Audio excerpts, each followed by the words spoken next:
They're up and racing, find happiness, Hail Star on the outside, and moving up is Classical Jade, expecting Kaitlyn, Jen's Joy, then moving up is Street Song by the Real Flamenco Miss. Passing the last 900.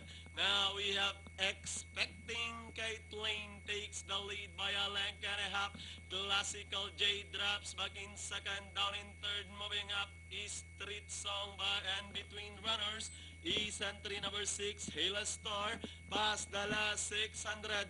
Expecting Kaitlyn by about 2 lengths, moving up party outside is Street Song.